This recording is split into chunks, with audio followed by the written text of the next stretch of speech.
आज हम लोग शुरू करने जा रहे हैं अपने क्लास 6 के अंदर अपना चैप्टर नंबर 5। चैप्टर का नाम है अंडरस्टैंडिंग एलिमेंट्री शेप्स।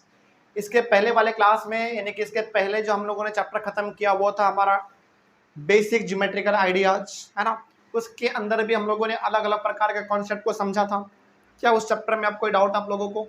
आसान चैप्टर था, बहुत आसान था बेसिकली, है ना।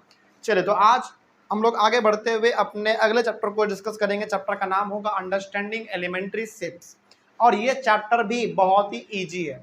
क्यों इजी है? क्योंकि इसमें ना पूरा का पूरा आपको ड्राइंग ही करना है। ड्राइंग किसी से करना है? एंगल का ड्राइंग करना है, घड़ी बनाना है, यही सब करना है आपको इसमें। तो जैसे जैसे हम लोग इसमें और आगे बढ़ते चलेंगे आपको चैप्टर का आइडिया थोड़ा सा और ज़्यादा होता चलेगा, है ना।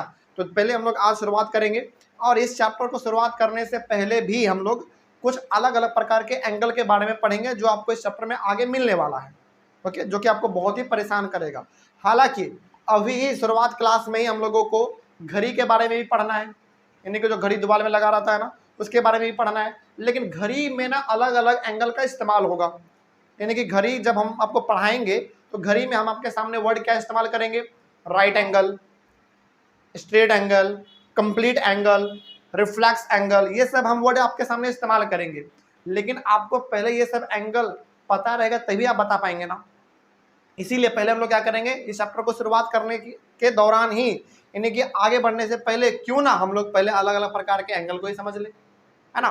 और जब एक बार आप एंगल को समझ गए ना तो घड़ी वाले कॉन्सेप्ट को समझना आपके लिए बहुत ही ईजी हो जाएगा, पहला बात। दूसरा बात, आगे जब आप इस चैप्टर में और आगे बढ़ेंगे तो हर मोड़ पे आपको एंगल का अलग अलग नाम मिलने वाला है, जैसे acute angle, right angle, obtuse angle, उसके बाद फिर आपको मिलेगा reflex angle, straight angle, complete angle, ये सब आपको अलग अलग प्रकार का एंगल मिलेगा। और ये आपको बाद में फिर परेशान नहीं कर पाएगा। क्यों नहीं कर पाएगा? क्योंकि हम लोग पहले से इसको जान रखे होंगे। तो क्यों ना पहले हम लोग आज इस चैप्टर को शुरुआत करने से ही हमारा स्टार्ट कर दिया जाए, एंगल के बारे में स्टार्ट किया जाए। चलिए, तो यहीं से हमारा क्लास आज का स्टार्ट होता है और चैप्टर का नाम है अंडरस्टैंडिंग एलिमेंट्री शेप्स। तो पहले इस चैप्टर के अंदर हम लोग अलग अलग प्रकार के एंगल्स के बारे में पढ़ेंगे। तो पहला हेडिंग आप लिखेंगे different types of angles. Different types of angles, ये हमारा आज का टॉपिक रहेगा, जिसके अंदर हम लोग अलग अलग प्रकार के एंगल के बारे में पढ़ेंगे। Acute, right, obtuse, straight, reflex, complete, इन सभी प्रकार के एंगल के बारे में पढ़ेंगे। लेकिन एंगल के बारे में भी पढ़ने से पहले ये तो जान ले कि आखिर एंगल होता क्या है ना। चल इसके बारे में थोड़ा सा हम लोग पहले एक बेसिक आइडिया ले लेते हैं और जानते हैं कि एंगल होता क्या है। हालांकि एंगल क्या होता है आपने चैप्टर नंबर 4 में भी पढ़ रखा है ज्योमेट्रिकल आइडियाज में, लेकिन एक बार फिर से हम लोग समझ लेते हैं कि आखिर एंगल होता क्या है। देखिए, यदि दो रे आपस में जहां पे मिल रहे हैं और इन दोनों के बीच में जो आप झुकाव देख रहे हैं, इसी को हम लोग क्या बोलते हैं? एंगल बोलते हैं। कोई दिक्कत? यानी कि ये हमारा पहला रे हो गया और ये हमारा दूसरा रे हो गया, इसका कुछ आप नाम दे दो। ये ओ हो गया, इसको आप ए दे सकते हैं और इसको आप बी बोल सकते हैं। इस पॉइंट को हम लोग क्या बोलते थे, याद है आपको? Common point, common point, common point, या फिर आप इसको और क्या बोल सकते हैं? वर्टेक्स भी आप इसको बोल सकते हैं। दोनों क्या हमारा सही बात है कि गलत है? बिल्कुल सही है। यानी कि इस पॉइंट को हम लोग कॉमन पॉइंट बोलते हैं। कॉमन पॉइंट क्यों बोलते हैं? क्योंकि ये वाला भी रे और ये वाला भी रे आपस यहाँ पे आके मिल रहा है, इसीलिए हम लोग इसको कॉमन पॉइंट भी बोलते हैं और इसको हम लोग वर्टेक्स भी बोल देते हैं, ठीक है। और ये पहला रे और ये हमारा दूसरा रे, इन दोनों के बीच में थोड़ा सा झुकाव दिख रहा है ना, इसी झुकाव को हम लोग कहते हैं एंगल। और ये एंगल कितना भी डिग्री का हो सकता है, 10 डिग्री, 20 डिग्री, 50 डिग्री, 100 डिग्री, 120, 130, कुछ भी हो सकता है ना। इसी के बारे में हम लोग बात करेंगे। उसके बाद ये इसको क्या कहते हैं? इसको या फिर इसको पहला तो आप आर्म कह सकते हैं, या फिर आप इसको और क्या कह सकते हैं? साइड कह सकते हैं, या फिर आप इसको और क्या कह सकते हैं?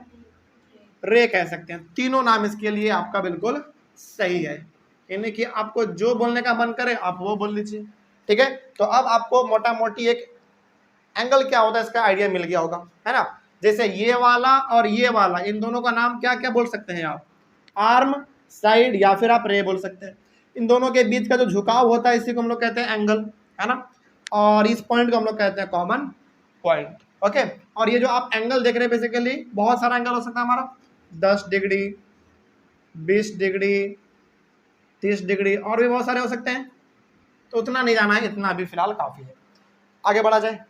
चलिए, अब पहला हम लोग एंगल पढ़ेंगे acute angle. Acute angle, acute angle के बारे में एक पॉइंट आप यहां पे लिखेंगे बहुत अच्छे तरीके से, more than 0 degree but less than, बिल्कुल लेस देन 90 डिग्री। यानी कि जो एक्यूट एंगल होते हैं ना, वो 0 डिग्री से तो बड़ा होता है लेकिन 90 डिग्री से छोटा होता है। ठीक है, और इसका जो डायग्राम है यानी कि इसका जो फिगर है वो कुछ इस प्रकार का बनता है। देखिए कुछ इस प्रकार का बनेगा। ओके, इसका नाम ए रख दो, इसका नाम ओ रख दो और इसका नाम बी रख दो। तो यहाँ जो एंगल बनेगा वो एंगल क्या होगा, 0 डिग्री से बड़ा बट 90 डिग्री से छोटा। कोई डाउट नहीं इसमें। तो याद रखिएगा यहाँ जो एंगल हमारा बनेगा वो एंगल 0 डिग्री से बड़ा होगा लेकिन 90 डिग्री से छोटा होगा। अच्छा, इसको कैसे पता करेंगे, आप प्रोटेक्टर अपना यानी कि वो चांद वाला जो स्केल होता है प्रोटेक्टर, जिसमें कि 180 डिग्री पूरा स्ट्रेट लाइन होता है, फिर 170, 160, 150 इस तरीके से पूरा होता है आपका, ये वाले का बात कर रहे हैं हम। यहाँ पे अलग अलग डिग्री लिखा रहता है ना, इसी का हम बात कर रहे हैं। उसको यदि आप उठा के इस स्ट्रेट लाइन पे देखेंगे ना, तो ये पक्का जो एंगल है 0 डिग्री से बड़ा रहेगा लेकिन 90 डिग्री से छोटा रहेगा। या तो ये 60 डिग्री हो सकता है, 70 हो सकता है, 80 हो सकता है, 30 हो सकता है, 40 हो सकता है, 50 हो सकता है, कुछ भी हो जाए, लेकिन हमेशा ये 0 से बड़ा होगा लेकिन 90 डिग्री से छोटा रहेगा। ठीक ना, ये हमारा होता है एक्यूट एंगल का खूबी। क्या एक्यूट एंगल में कोई डाउट आपको? ये बहुत ही सिंपल सा है ना, ये बहुत सिंपल है। इसका डायग्राम आपके सामने ये हो गया। आगे बढ़िए, सेकेंड नंबर में आ जाइए। सेकेंड नंबर यहाँ पे बात कर लेते हैं right angle. Right angle, right angle exactly कितना होता है, 90 डिग्री होता है ये एग्जैक्टली। तो यहां पे लिख देंगे exactly equal to, exactly equal to 90 degree. Okay, और इसका जो डायग्राम बनेगा वो कुछ इस प्रकार का बनेगा। देखिए बिल्कुल सीधा,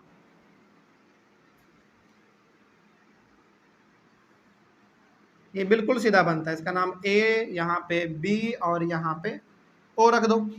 और यहाँ पे जो एंगल बनेगा वो बिल्कुल कैसा बनता है, सीधा बनता है। और वो कितना होता है, 90 डिग्री होता है। कहने का मतलब यदि आप अपने प्रोटेक्टर को उठाएंगे और इस वाले स्ट्रेट लाइन पर रखेंगे तो ये बिल्कुल जो ऊपर में दिखा रहा है ये कितना होगा, 90 डिग्री होगा, एकदम एग्जैक्ट 90 डिग्री होगा। यदि टेढ़ा है या फिर उधर है तो फिर आपका गलत है।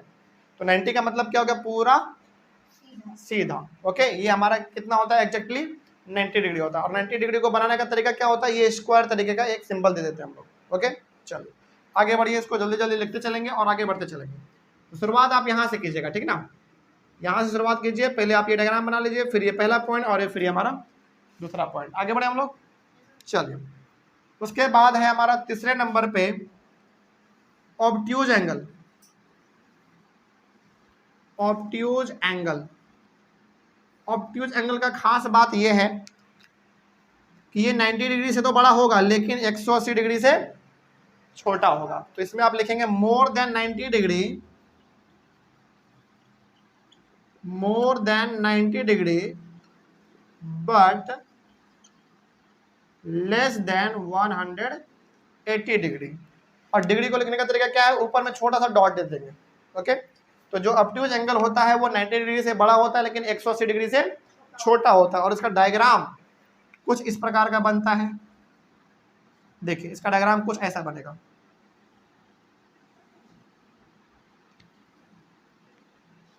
ये आप मान लो ए, चलो इसको थोड़ा सा अच्छे से बना लो कुछ इस प्रकार का।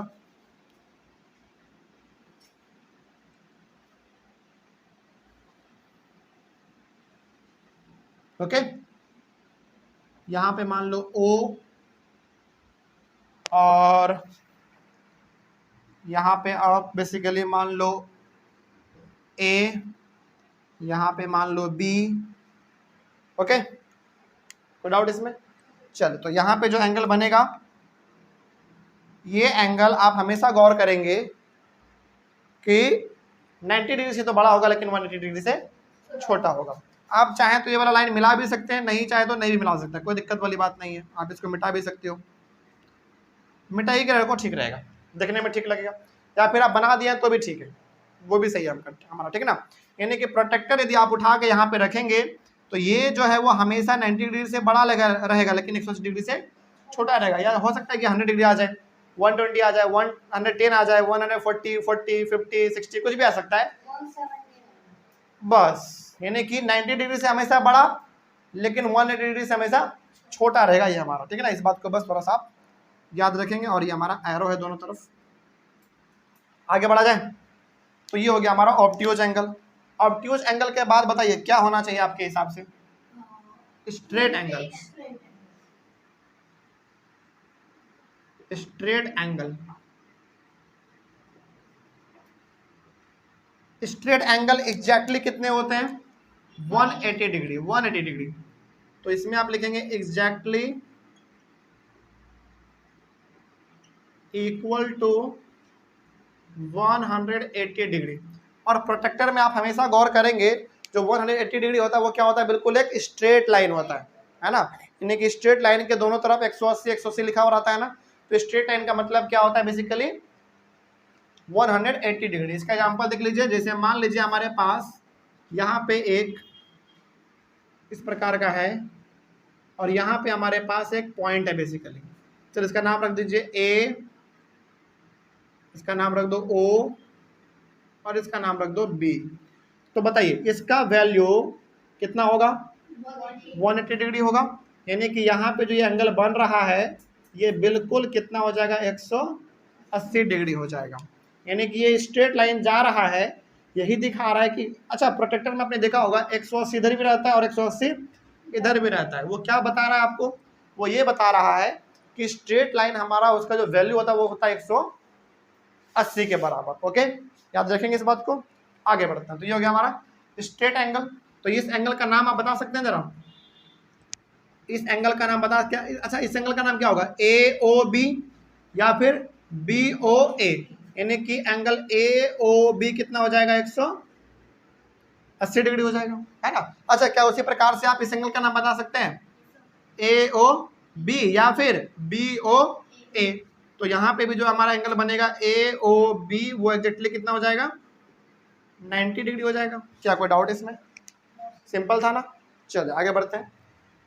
5वें नंबर पे आप लिखेंगे reflex angle. Reflex angle, reflex angle. अच्छा रिफ्लेक्स स्पेलिंग देख लीजिए, इसमें गलती करते हैं आप लोग। REFLEX। Okay, reflex angle. Reflex angle के बारे में एक पॉइंट आप लिख लीजिए, ये होगा मोर देन, बताइए क्या होना चाहिए? More than 180 degree but less than, बिल्कुल, बट लेस देन 360 डिग्री। यानी कि जो रिफ्लेक्स एंगल होते हैं वो 180 डिग्री से तो बड़े होंगे, ज़्यादा होगा, लेकिन 360 डिग्री से हमेशा कम रहेगा, छोटा रहेगा। इसका एग्जांपल आप देख लीजिए डायग्राम के थ्रू, ज़्यादा आप समझ पाएंगे। जैसे इसका डायग्राम ना कुछ इस प्रकार का बनता है, ऐसा कुछ। यहाँ पे आप नाम रख लो ओ ए और इसको रख लो आप बी। तो ये जो बेसिकली आप एंगल देख रहे हैं ये एंगल कितना होगा? यही आपका रिफ्लेक्स एंगल है ना। लेकिन ये हमेशा याद रखेंगे आप कि 180 डिग्री से बड़ा होगा लेकिन 360 डिग्री से हमेशा छोटा रहेगा, ठीक है ना। ये हमारा होता है रिफ्लेक्स एंगल। अगला हमारा है 6वां नंबर पे complete angle. Complete angle,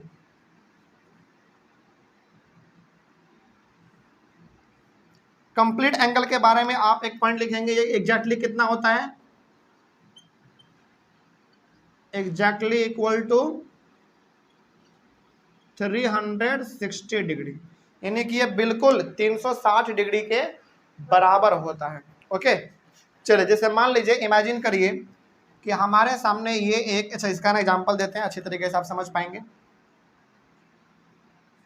example देखिए इसका, हमारे पास ये एक स्ट्रेट लाइन मान लीजिए, चलो ये पॉइंट मान लो बेसिकली, ए और यहाँ पे ओ।